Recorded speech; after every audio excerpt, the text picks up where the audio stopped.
really delighted to be here. Thank you so much. I'm going to talk a bit about myself briefly. Just before we start, I have to say I'm very freaked out by this auditorium. I was sort of talking before and thinking about what structure of power it embodies, and I certainly feel like I'm on trial in a way, and you're the judges. So that's a curious reversal, perhaps, from the courtroom, but it's quite a strange space.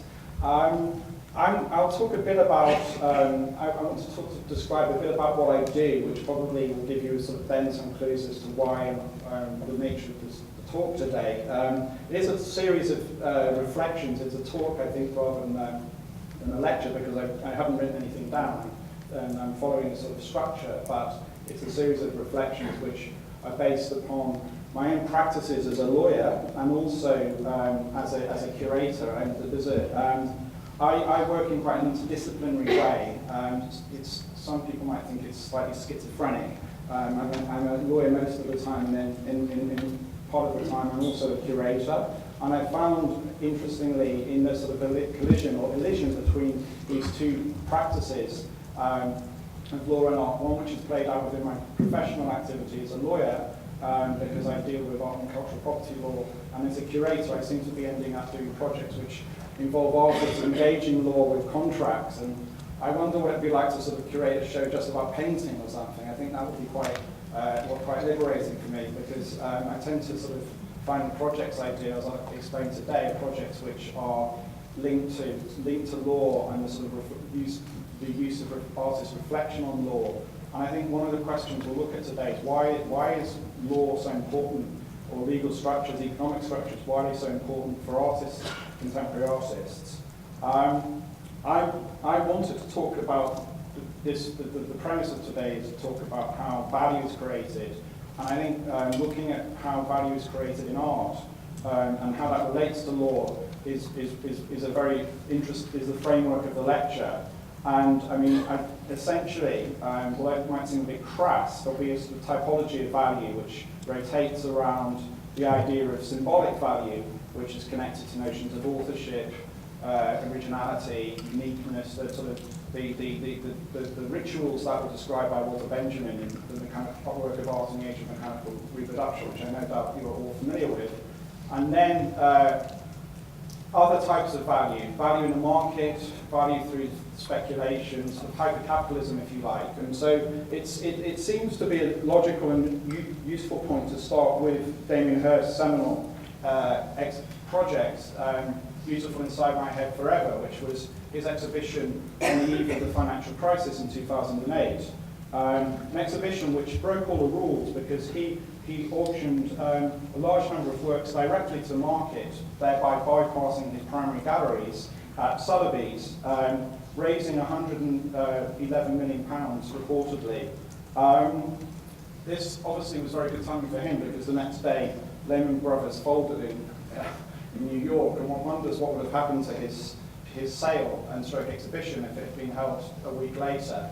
Perhaps we wouldn't even be discussing it today. But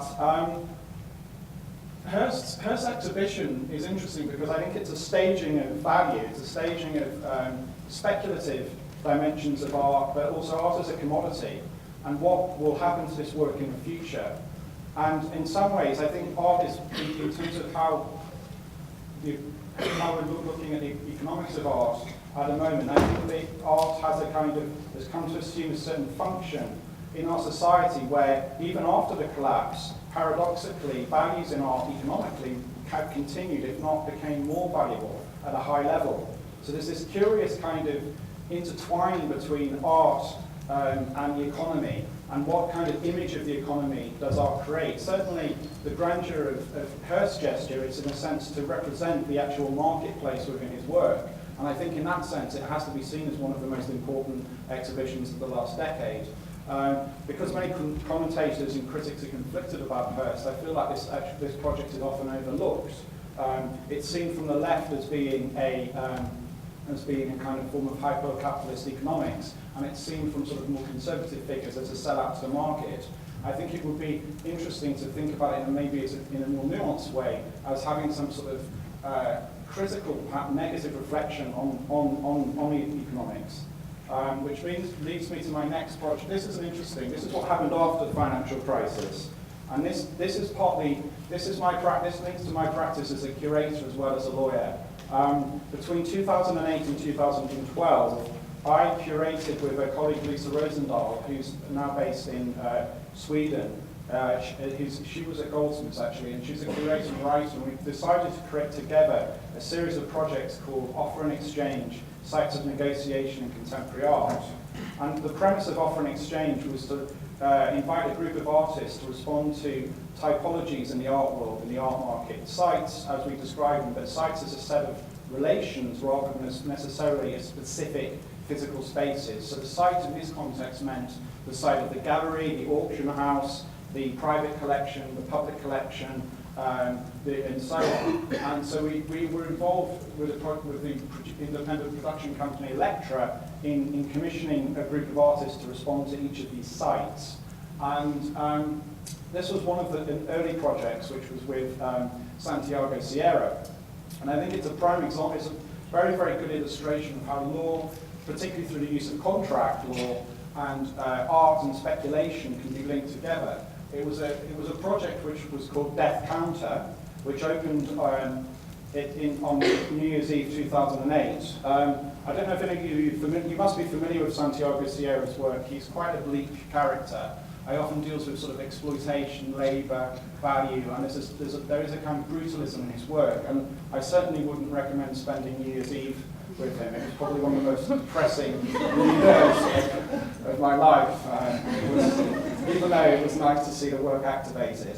Death Counter was, this will put it in context, Death Counter was, is the idea that Santiago we decided to approach Hiscox Life Insurer to make a project with them as this site, the site of the corporate collection. And this is their office up in the middle of the heart of London. It's opposite the Lloyd's Insurance Market. You can see in the background the famous building by Richard Rogers. And obviously, this is in the aftermath of the financial crisis, a few months after the Damien Hirst exhibition, where everyone's feeling a little bit less inflated.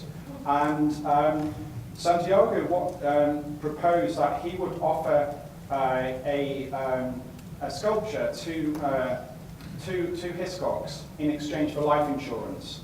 And so if he were to die, then his insurance policy would be redeemed. This was a contractual right by his widow in exchange.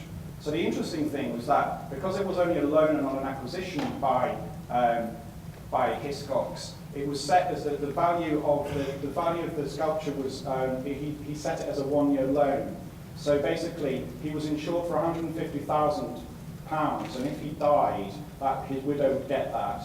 And Death Counter is as you'll see, it's installed there. It's a counter which projects in statistical time a kind of predictive calculation of the number of people who will die in the world every second. So by the end of the year, I think you had something like 100 million people who had registered deaths. So this whole thing was progressing in time throughout the year, just as the risk of Santiago Sierra dying was becoming progressively less and less. So you have this link between the value of the work, the value of the artist's life.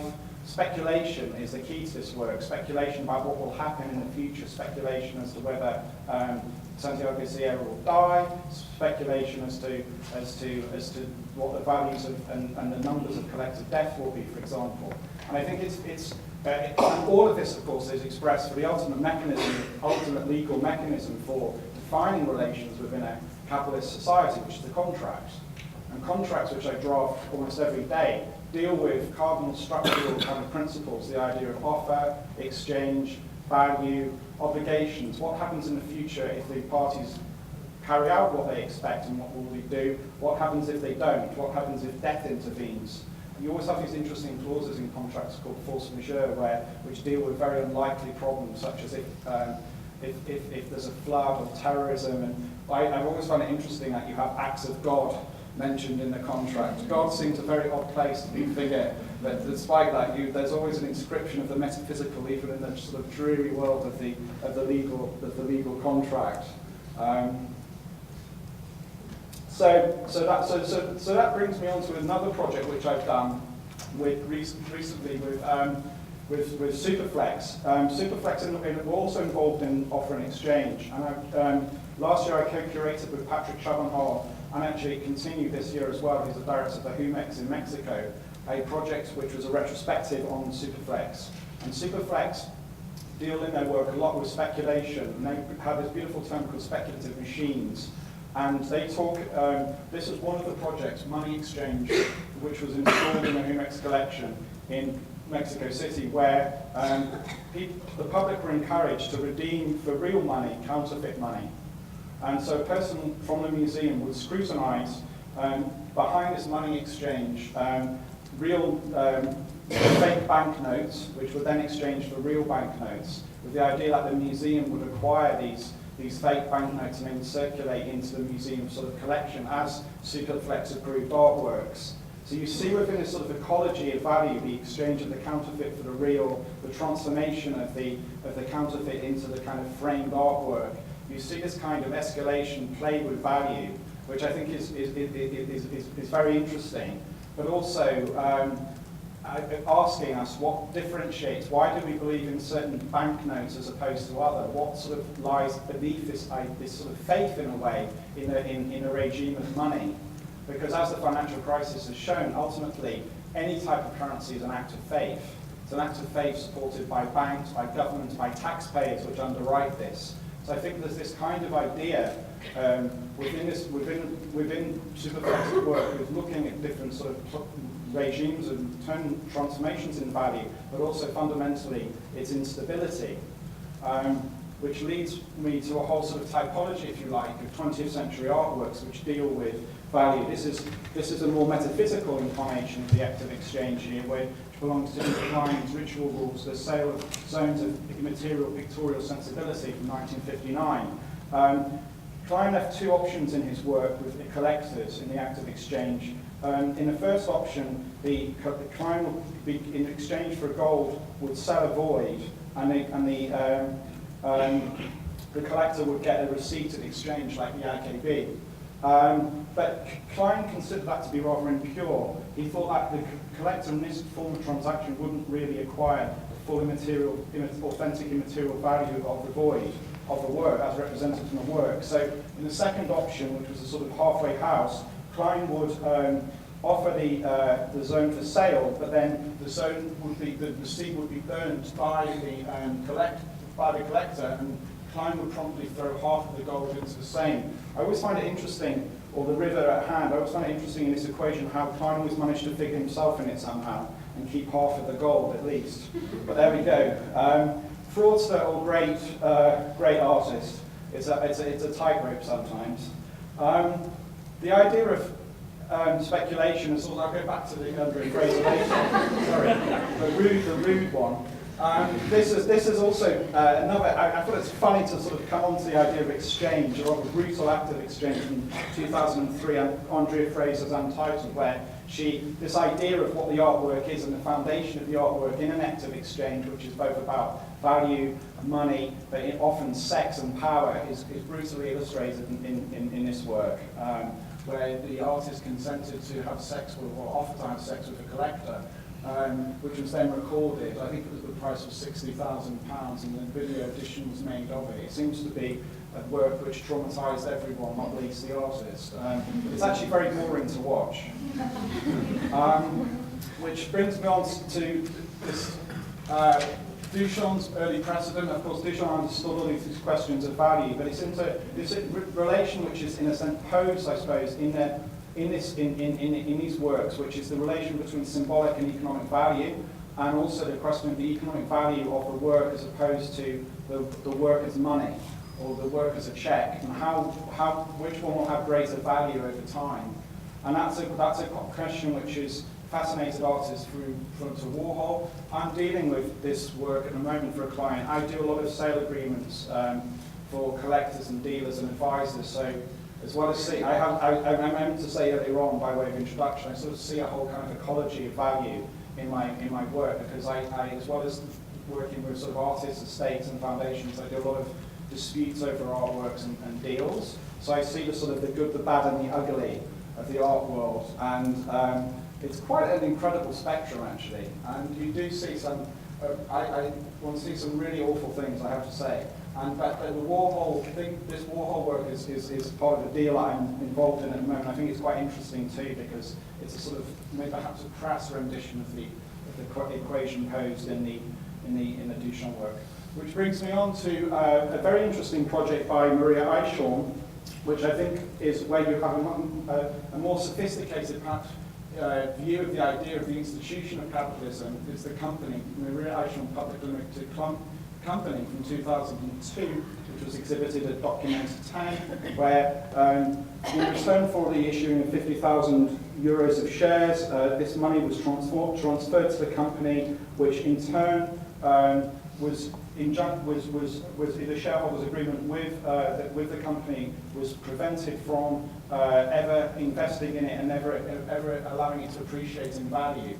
So the idea of this is that the company can exhibit itself, its own shares, its own contracts, its transaction and the money in the centre. It's now owned by the Von Obbing Museum in Eindhoven, but this money can never increase in value. It will become less and less over time. It will depreciate through inflation.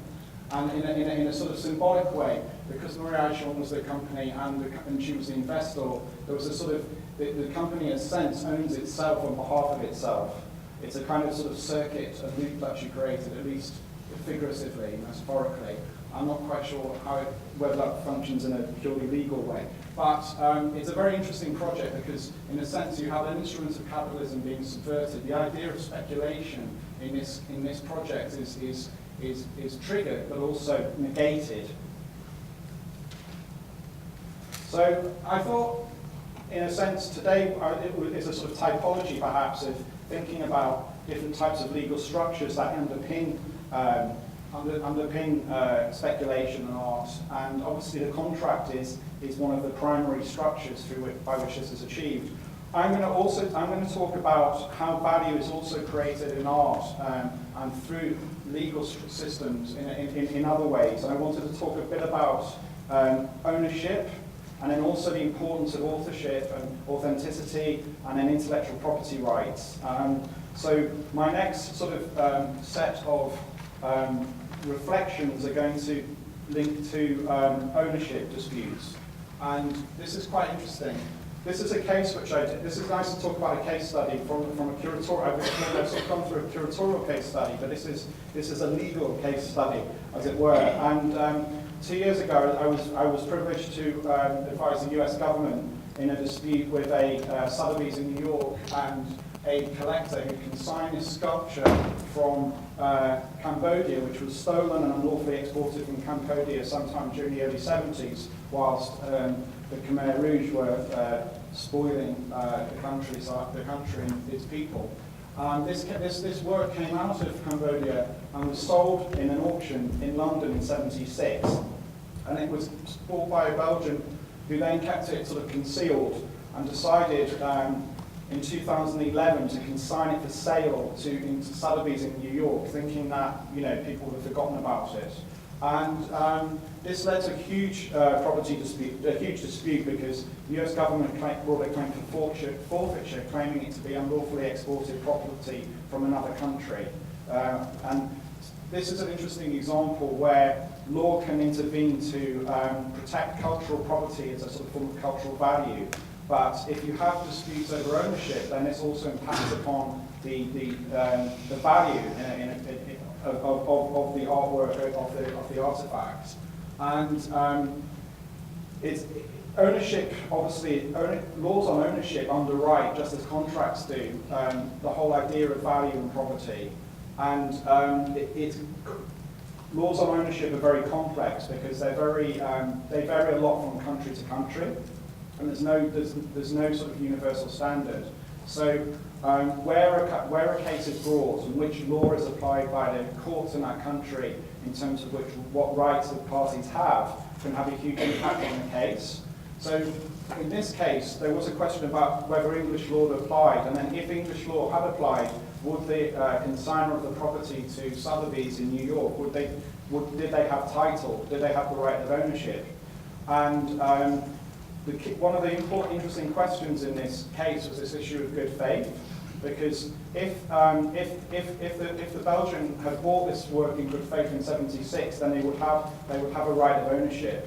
because after 6 years in England, after the good faith acquisition in England of an artwork, you get title basically. So I had to talk about, in this case, why the consignor couldn't possibly have bought it in good faith, which I think it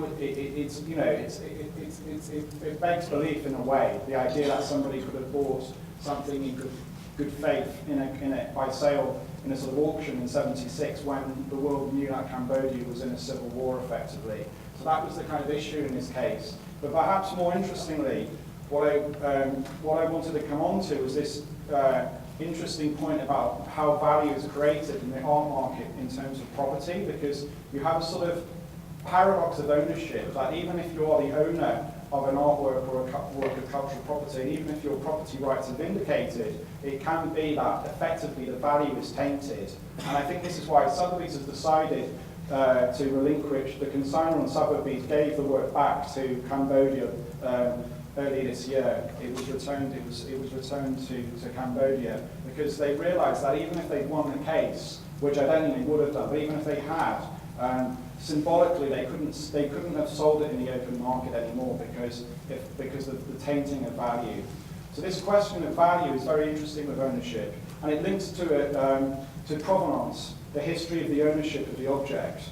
So I do a lot of work about ownership disputes, also which are Holocaust related, and that's another area where if an artwork has been spoliated, it was taken from Jewish collectors during the period 1933 to 45 particularly, then even if the legal rights of the owner are vindicated, in a sense, because of this moral aspect, this cultural symbolic aspect, it becomes difficult to sell the work in the marketplace. Ronald Lauder eventually bought this work back from the Austrian government. It's the portrait of Adele Bloch-Bauer, one, which was painted by Gustav Klimt in 1907. I think Ronald Lauder's reportedly spent $130 million on it. The descendants of the owner spent years trying to restitute it from the Austrian government. Eventually, the Austrian government the Austrian authorities decided to enter into arbitration, and the court in Austria, surprisingly, decided that it should go back to the heirs. It was promptly sold, of course. This is one of the paradoxes of restitution.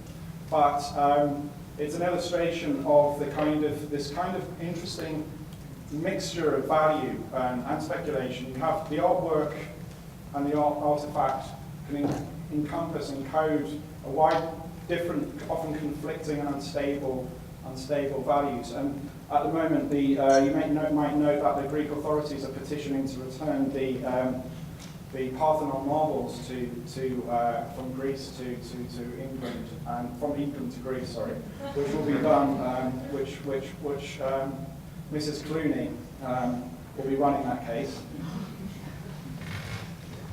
It'll be good to watch anyway. So that's the ownership regime, if you like.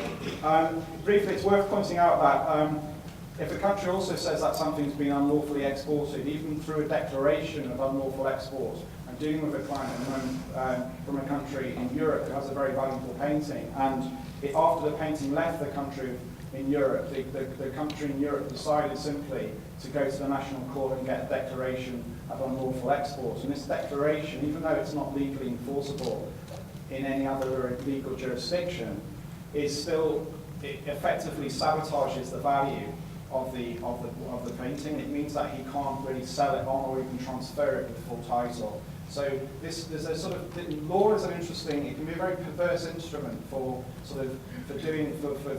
not just producing value, but for destroying value, I think, which is what I was talking about there. So the second regime is the looking at issues relating to authenticity. And these are deeply fascinating because in the English law there's a sort of doctrine called caveat emptor, which means buyer beware.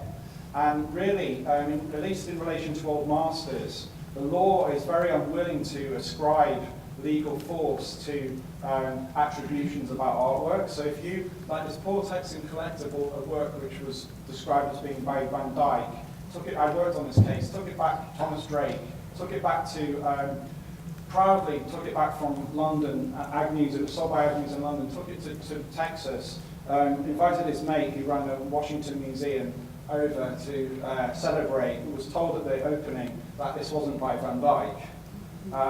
Just spent £1.5 million on this painting, was very angry, as you can imagine.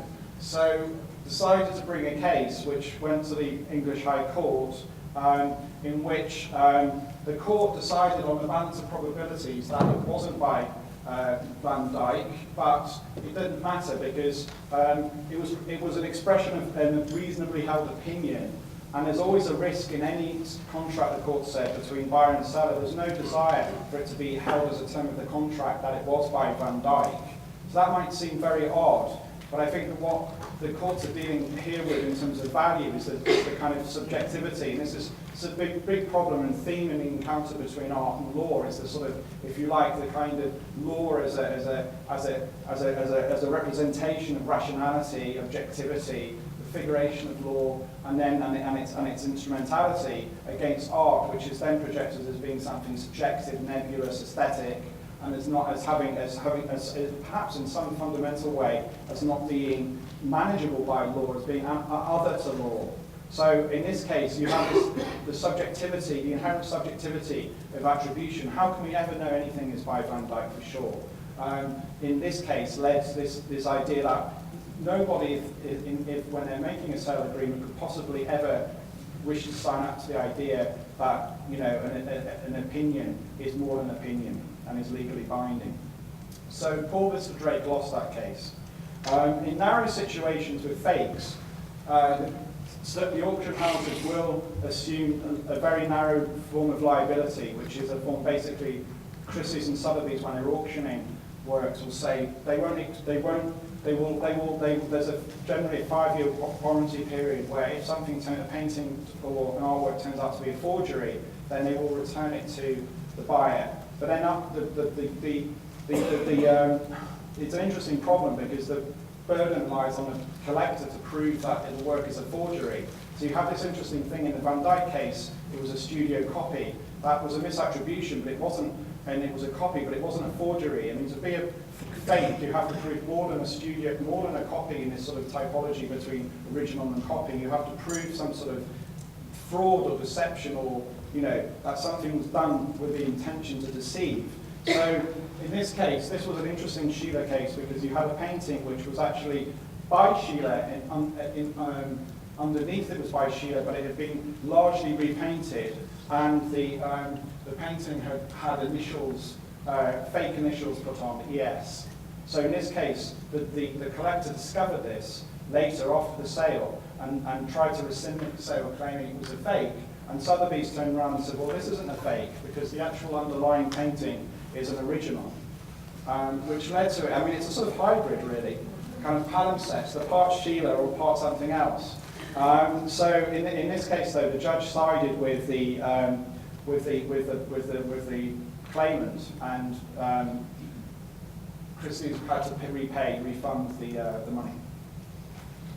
But this is one of the few exceptions in which actually the courts, the law, has actually favoured a collector or a buyer or a seller, a buyer in a dispute. I don't know if any of you have seen it at the moment. There's an interesting dispute with this Caravaggio, which is there's a copy of this Caravaggio which was sold by Sotheby's, and it was sold for a very low price, I think about 40,000 or so, and it was then later bought. It was bought at a sale by the leading scholar on Caravaggio, who was called Sir Dennis Merham. He's now died. Who decided he's called a sleeper. He was at work which was unattributed, which he decided to rebaptize as a Caravaggio after the sale. If you want to see it, it's in St. John Street, just at the Order of St. John, which is the Maltese order which Caravaggio escaped to after he stabbed somebody in Rome.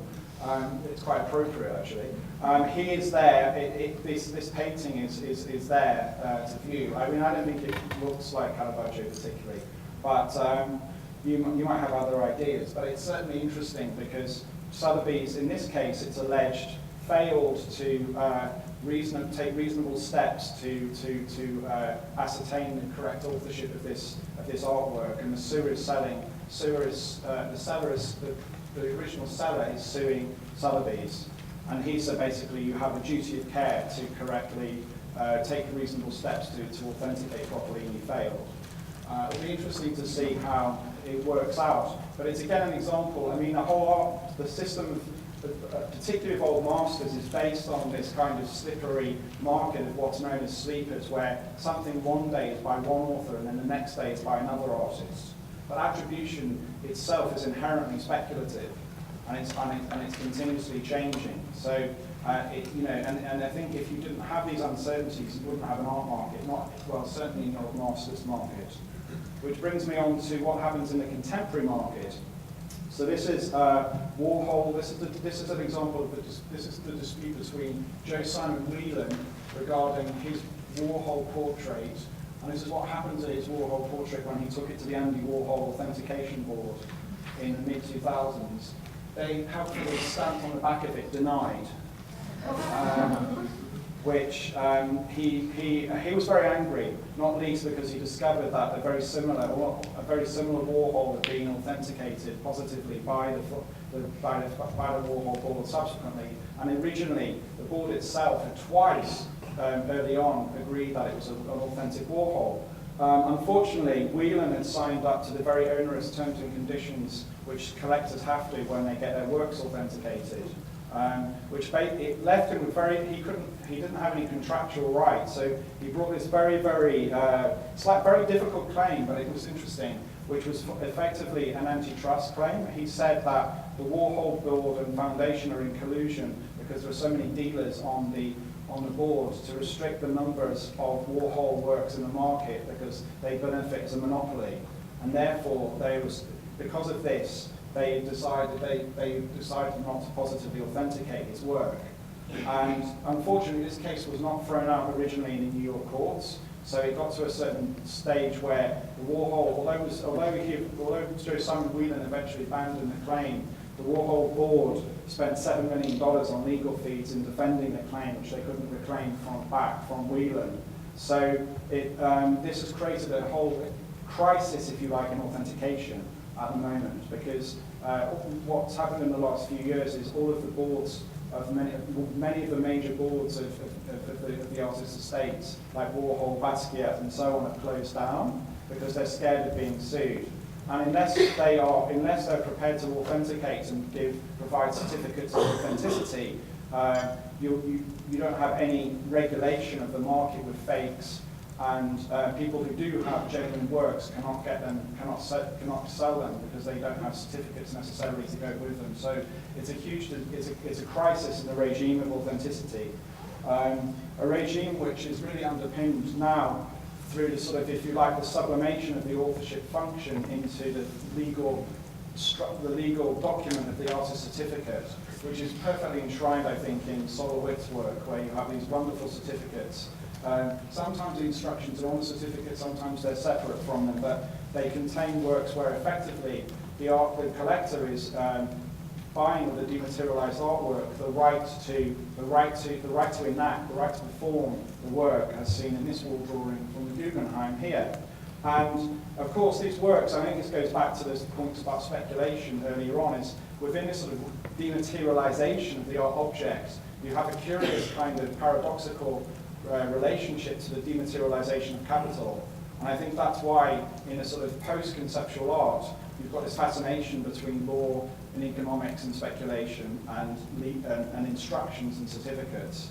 I was lucky to work on a project at the Van Abbe Museum, Superflex, exploring this in 2010. This was a project called Free Solowit, which was a lot of fun doing. It was amazing that the museum actually did it, and it was one room of the museum was given over to making replicas of a Solowit work, which was owned by the museum, which effectively is a structure, one of Solowit's very classic white structures based on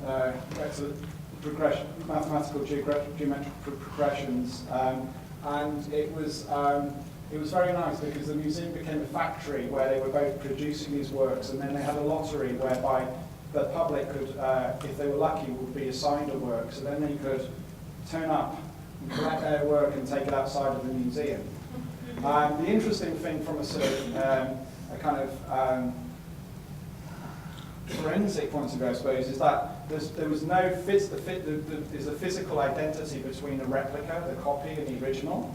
I mean, because these are steel structures which are painted white and take the form of interlocking squares. They're very. I mean, it takes a few days to produce in the museum, as you can see, but there's no material distinction between the original and the copy, which was one of the points of the project. So the sort of the minimalist machine, the idea is that minimalism in a sense created the possibility of a kind of infinite reproduction, or sort of holds out that utopian idea, which was activated, but of course in this project, which was always closed off within the kind of restricted economy of the art object, which is bound to scarcity, uniqueness, and so on. So Superflex were questioning this idea. They were also looking at something of the intellectual property rights, the right to reproduce the work. But this was a work which was produced without the authorization of the estate, so it potentially infringed the copyright in the Solowit structure. So 2 or 3 days after the work opened, the project opened in the museum, there was a letter angrily demanding that the work be removed from the Artist Collecting Society for copyright in Holland. So, as well as curating the project, I then had to negotiate a legal settlement, which was quite interesting. That followed on from the actual curating of the project. So, of course, the way to do that was to bypass the machinery of the Artist Collecting Society and go back to Solowit's widow and say, look, this is a museum, this is a project, this is all about reproduction, it's about value and why we value Solowit's work. And she got it immediately, and so the machine of the Collecting Society was turned off. So this brings me to, perhaps, we've talked about structures of ownership, structures of authorship, certainly authorship as it links to authenticity. The other interesting link, and I do this a lot in my work, which I've just drawn on here, is this idea of copyright. The right to reproduce the work, the right to distribute copies of the work. And intellectual property is interesting here because intellectual property is, again, a prime example. You're creating property values, which can be, you're creating property structures which can be bought, sold, licensed in people's creativity and cultural expression.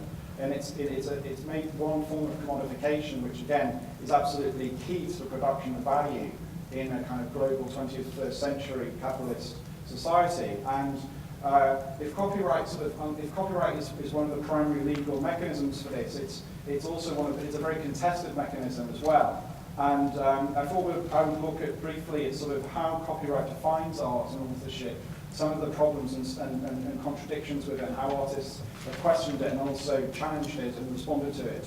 So one of the interesting things is to start with our friend George Lucas. In this case here, this is the Star Wars, the replica of the Star Wars helmet or soldier. And George Lucas, a few years ago, brought a case against the designer of the Star Wars mask. Now, when the designer of the Star Wars mask, which you see here, had created the work, the design, and assigned all of his intellectual property rights in it to George Lucas's company. So George Lucas could then exploit these within, Star Wars and the merchandising of Star Wars. Rather stupidly, this man, Mr. Ainsworth, decided he would then make bootleg copies, sort of 30 years later, of the Star Wars helmet. He sold, I think it was about 6 of them in America. This immediately brought a huge case by George Lucas in America with a punitive damages of $10 million, I think. That's a sort of, you tend to get that in US cases. They like their big damages. And then he sought to enforce his judgment in England, and this brought an interesting question about whether or not the Star Wars helmet is a work of art. Is it protected as a sculpture under copyright law, or is it protected as a design? Because if it's a design work, then there's a more limited right in it. And basically, as a work of design, the rights only last 25 years, and they've expired from the date of creation at the most. Whereas under copyright lasts for the lifetime of the author plus 70 years. Copyright is a right of authorship, and it begins with the author, and it's linked to the lifetime duration of the author. So in this case, the court decided actually that it wasn't a sculpture, and it was a work of design, and therefore that George Lucas didn't have any rights under English law, which was good, although in another way, the court also allowed him to enforce his judgment. It was against Lucas, against Ainsworth under US law, which was really weird. But the point of the case was that basically, what is an artwork, what is a sculpture? And the judge in this case looked at the features of it, and he talked about things about intending to have visual effect, artistic significance and intentionality, but he also, for the first time, the English courts came up with quite an institutional definition as well, and looked at the possibility that a work, for example, by Carl Andre, which previously I don't think would have been granted protection as an artwork under English copyright law, would be, because it was recognised as being an artwork by the museums and critics, and hey, they're the people who count, aren't they, when producing value in a symbolic art system. So that's an interesting case, and I'm going to come on to this. This is all about tax and definitions of art. I'll come on to that later. But in terms of, before we go back to those, I want to look at it the other way around. So you have this issue with copyright and authorship about protection. You have to protect something to have value. So the interesting case with copyright is what creates value in terms of authorship. It's not like, it's a very different sort of de-romanticized idea of authorship and creativity, if you like. It's the idea that you can't, it's providing you don't copy from somewhere else, but you exert minimal skill, labour and judgment, and that will be sufficient to bestow enough upon your creation to give it property rights. And that's a very interesting idea because in some respects it's quite democratic. It's a sort of neutrality. It's not the idea of, it's against this idea which you could say underpins the art system of differentiating between economies of high and low culture. And in one case though, this was a case which was brought in by Bridgman Library against a picture company in the US called Coral. There's this big question of what is a copy of a copy, can it ever be original? So the idea in copyright law is that a copy of a copy can't be original unless there's something to distinguish it. So I think there's this, works of appropriation or a work of Richard Prince like the Marlborough Man would not, I think, be protected under English copyright law. Because although we would see it in terms of its significance, its intentionality, its history, its context in the art world, all of these things, the courts would say, well, hold on, it's essentially a reproduction, a cropping, an act of, there's no material embellishment of the actual original work. I'm going to come on to Richard Prince in a minute, actually. So in this case, the judge applying English law said that this was a copy that wouldn't be protected as an original work because it was too different. There wasn't enough to distinguish it from the original. So it's not very helpful for conceptual artists, is it? But it's interesting. Although this judgment was also criticised in the UK because certain lawyers think that if you merely photograph a painting, it can be sufficiently original if there's enough work involved in arranging your painting, lighting, etc. So it's probably a bad judgment. But it's a sort of interesting question about, in terms of what gives value, where are the boundaries between original and copy? From the other side, this was explored in a case in the US involving Jeff Koons. Jeff Koons was sued by Art Rogers, who's the creator of the black and white photograph, the string of puppies, the friendly German puppies sitting on his couple's lap. Koons wasn't that interested in the authorship of this work and promptly removed the copyright notice off the postcard when he got it and sent it to, I think, his studio in Rome, where they fabricated 3 wooden colour sculptures based on the underlying photograph. It's interesting to think about this from a legal point of view. Koons's work is a copy because a copy is to reproduce the work in any material or visual form. So a change from 2 dimensions to 3 dimensions from black and white to colour is sufficient, providing enough aspects of visual significance are taken from the original work.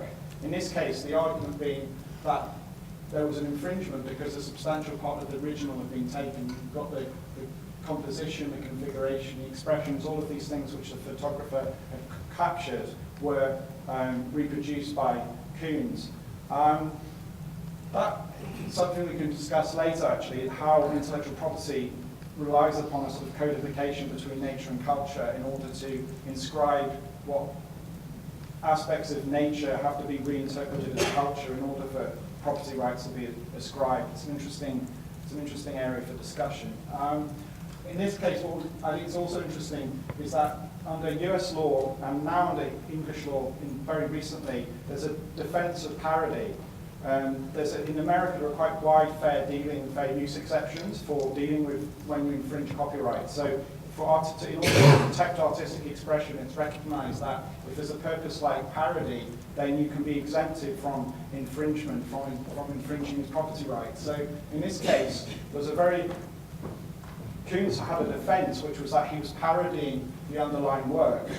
And this led to a very interesting discussion in front of the court. When Koons was asked why and how he was parodying, he explained that the photograph really didn't have any cultural merit or significance, and it was there to illustrate how the culture of the Baroque had been degraded over time, particularly in 20th century culture.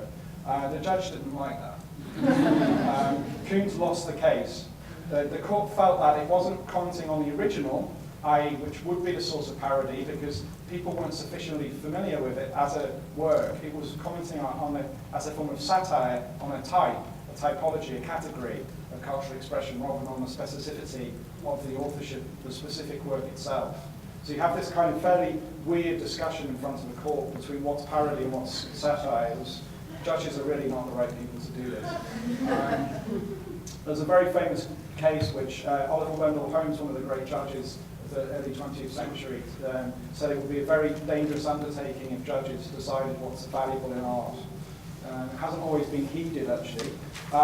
We're coming now to the work of Richard Prince, which has led to an interesting trial in the States, where Prince took a series of photographs by Patrick Carew, photographs of Rastafarians, which we called from a book called Yes Rasta, and he reproduced these in an exhibition held at Gagosian called the Canal Zone Paintings. And he, on many of these, well, on all of the photographs to different degrees, he collaged certain elements. So in this case, he put blue markings over and a guitar over the photograph.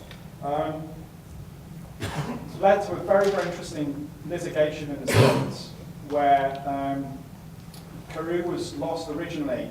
It was the judge actually ordered the destruction of the work, its delivery up and destruction as infringing copyright, and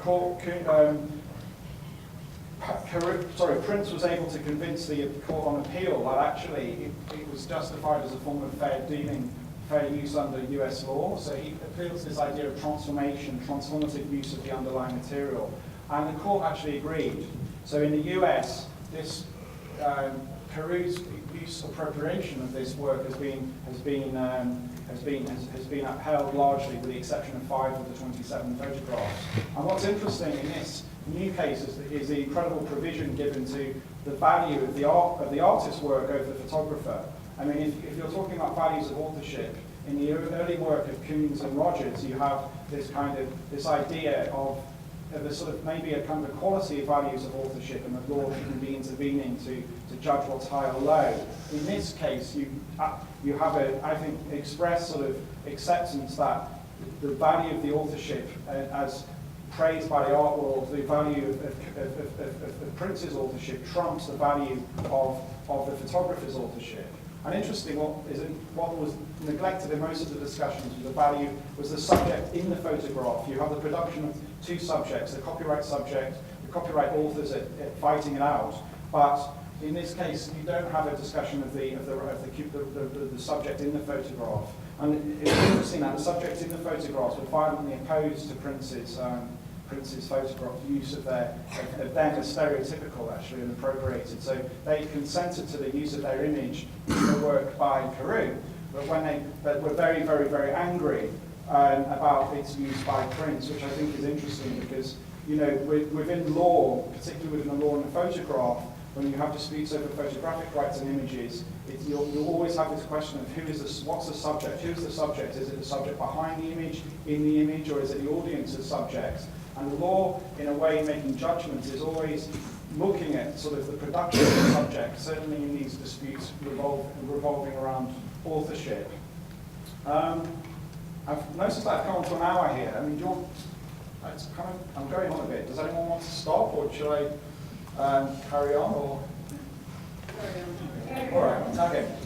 So, it's not that far now. So, maybe the interesting thing to talk about is sort of disputes over authorship linking to Christoph Buchel.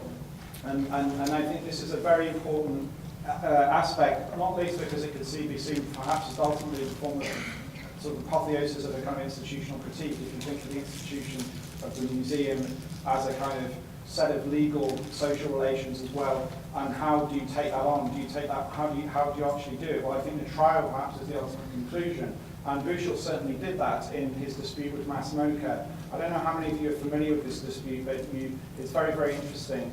Buchel was invited in, I think it was in 2007, to commission a very large work with Massmoka, which was called Training Ground for Democracy. Massmoka is a huge space outside Boston where they commission very sort of experimental, large-scale and expensive commissions and installations. And in this case, they didn't believe in contracts with their artists, so this was all done sort of on a bit of handshake and emails, and there was no budget agreed, for example. So Christoph Buchel came along and decided he would create this work which was a sort of parody of the idea of military training grounds for the US military. So just as they would create mock villages in sort of Iraq or Afghanistan for US military personnel to practice imperial domination or liberation, he would subvert this idea by using architectural elements of American suburban kind of towns and villages in order to promote democratic values. So they're an interesting kind of context. And with Buchel, the idea though is the idea of the transformation of the institution spatially into a kind of total artwork. And this project went so over budget and was so delayed that in the end they reached a standoff where I think Buchel asked for an extra $100,000 to complete it, and the museum said, tough luck, we can't do it, we've run out of money. Buchel left the work in progress, abandoned in the museum, and it's a very interesting dispute because it's pretty unprecedented for that sort of thing to happen. And then Massmoka said, well, okay, if you're abandoning a work, we're going to wrap it up in tarpaulin and we're going to exhibit it in its incomplete and abandoned form, and we're going to have a whole lot of successful collaborations next door between us and other artists. So, there you go. And Buchel threatened to sue Massmoka, claiming that if they did this, they would be infringing his moral rights. Now, as well as copyright, you have important moral rights. Moral rights are rights of authorship, the right to be recognized as the author of the work, and there's the right to object to derogatory treatment of the work. And unlike copyright, they're not economic rights, they're inalienable rights. And in the US, they're protected more narrowly than elsewhere because they're only specific to artists, because in 1990 in the US, they created the Visual Artists' Rights Act, which protect these moral rights. So Buchel was basically appealing to the law of the Visual Artists' Rights Act of 1990. And this led to the most bizarre trial ever, I think. Buchel said, look, if you do this, you're infringing my moral rights. Massmoka turned around and said, we're going to go to the court in Massachusetts for preliminary relief from any legal claim that you might bring against us in respect of the potential infringement of your moral rights. So they went to the court and had this big debate about whether or not, if they exhibited the artwork in its abandoned, unfinished form, wrapped up with a disclaimer that this is not by Buchel next to the installation, whether this would be a hypothetical infringement of Buchel's legal rights, which the court said that it wouldn't be. And so Massmoka won the judgment, and then 4 days later they dismantled the installation, which is really bizarre. I mean, you go to court, you spend $200,000, you get your relief, and then you destroy what you've just been given. Very weird. Even weirder, Buchel decided to appeal the case. And don't forget, this is an appeal. I mean, so much about principle. This is an appeal against the case, against a summary judgment where already the institution would remove the work. So Buchel they had an appeal against this summary judgment, and on appeal, Buchel actually won on 2 of the points. And the main point was this issue about whether or not if you present something in an which is incomplete, And even if it's wrapped up, are you potentially infringing what's known as the integrity of the right to object to the derogatory treatment of the work? And the court said that even though it hadn't been completed by Bushell, there was a possibility that it could harm his reputation as an author. So at least, they didn't say that, they didn't conclude that. They said there was enough possibility for it to be a prospect of success at trial, for it to be remanded to another court for another trial, in which case the case was probably abandoned. Now, just explaining that is quite a labyrinthine task, as you can imagine.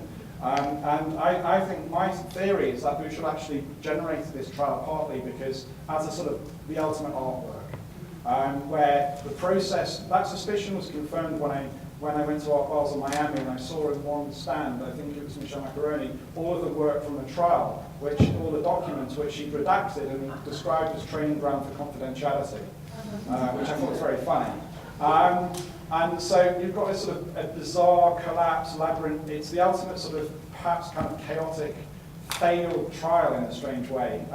But it's an interesting, it's a sort of interesting terminus point, and perhaps it's the ultimate sort of apotheosis of institutional critique. But certainly, my question is, if you're thinking about the author as the source of value, what does it do? I mean, we go back to Seth Sieglab's famous contract with Bob Bujansky from '71, which was the long-winded artist reserved rights transfer and sale agreement, where Seth Sieglab proposed to protect artists' rights for this kind of contract, which was essentially a manifesto, really, where key provisions were dealing with rights of authorship, but also economic rights, so that if the collector would have to sign up to this agreement, and if the collector resold the work, then there was an agreement that there would be a 15% payment to the artist upon a resale.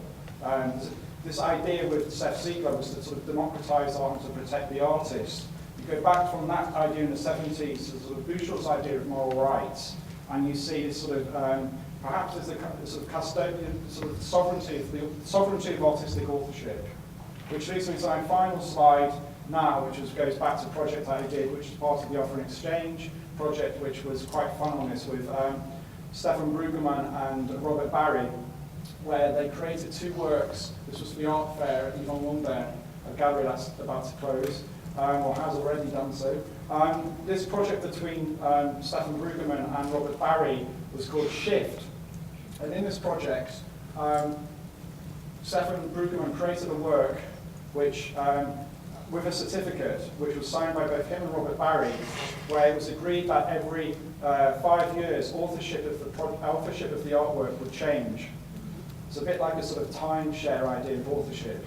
So for the first 5 years, it's by Brueggemann, and after 5 years, it becomes by Barry. After a further 5 years, it goes back to Brueggemann, and after a further 5 years, it goes back to Barry. So in this project, you have this sort of instability of authorship, fluctuating authorship over time, through as evidence through the certificate of authenticity. And just to make it even more complicated, they created two of them in parallel. So you could buy one work beginning with Barry and the other work beginning with Brueggemann. So if you really wanted them, you could have them both together even, which would be quite interesting too. So I thought that's where I wanted to stop, thinking about, in a way, the category of authorship, the author as a kind of locus of value, and how that's institutionalized symbolically within the art system, particularly within the space and time of the museum, but also in art history, but also in terms of how that links to the economy of the art market and to speculation. I hope that's also given you some sort of insight into the rather schizophrenic life that I lead and some of the points of connection between my two practices of law and curating. Thank you.